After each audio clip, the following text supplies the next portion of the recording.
Pinalakas ng Artificial Intelligence ang Electronic Complaint System o ECMC ng Anti-Red Tape Authority na layong pabilisin ang proseso ng pagresolba sa mga reklamo ng publiko. Ang detalye sa ulat ni Rod Lagusad. Mas mabilis, walang pila at anytime pwedeng magreklamo.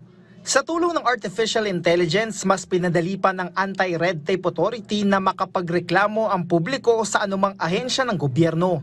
Para kay Via, malaking tulong ito dahil hindi nakakailanganing umabsent sa trabaho para makapagreklamo.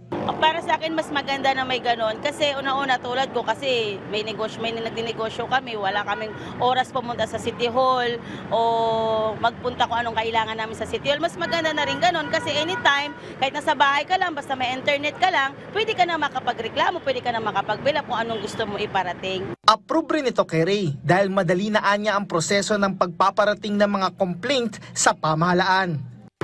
Mas maganda po yun kasi mas mabilis na po. Mga ganyang may mga reklamo.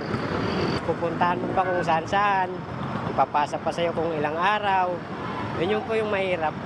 Sa pamamagitan ng inulunsad na Electronic Complaint Management System o ECMS, isang digital platform na binuo para mapadali ang proseso sa pagresolba sa mga reklamo o mabagal at korap na bureaucratic practice sa pamahalaan. Ayon kay ARTA Director General Secretary Ernesto Perez, dahil dito, inaasahan nila na mas tataas pa ang bilang ng mga reklamong kanilang natatanggap, lalo 24/7 ang pwedeng magreklamo, kumpara sa kasalukuyan na office hours lang.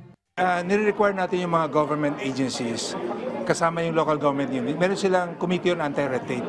So pag ibinato natin yung concerned complaint sa kanila, mabilis sila na actionan. Kaya nga, on record, more than 99% yung resolution ng concern kasi in-actionan nila kagad eh.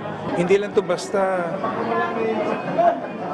magre-receive ng complaint eh, until the resolution.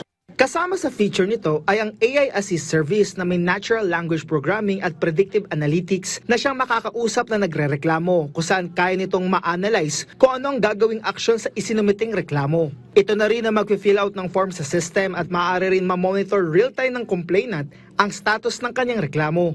Sa ilalim ng sistemang ito, mas madali ang pagpasa ng mga reklamo sa concerned agencies. Sa bahagi naman ng Department of Information and Communications Technology, integrated o kasama ng ECMS sa eGov.ph app.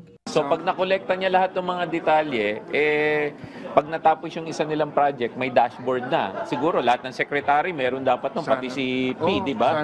Oo. Makikita nila ngayon, etong mga nagrereklamo saan ang gagaling, sino ba yung nasa-service na mabilis, sino yung mabagal. Bukod sa online complaint, maaari pa ring lumapit anonymously sa Public Assistance Office ng ARTA, gaya ng pagrereklamo kaugnay ng korupsyon. Bukod dito, nais din ng kalihim na magkaroon ng ganito sa mga telco para mas madali na makapagreklamo ang publiko. Rod Lagusad, para sa Pambansang TV sa Bagong Pilipinas.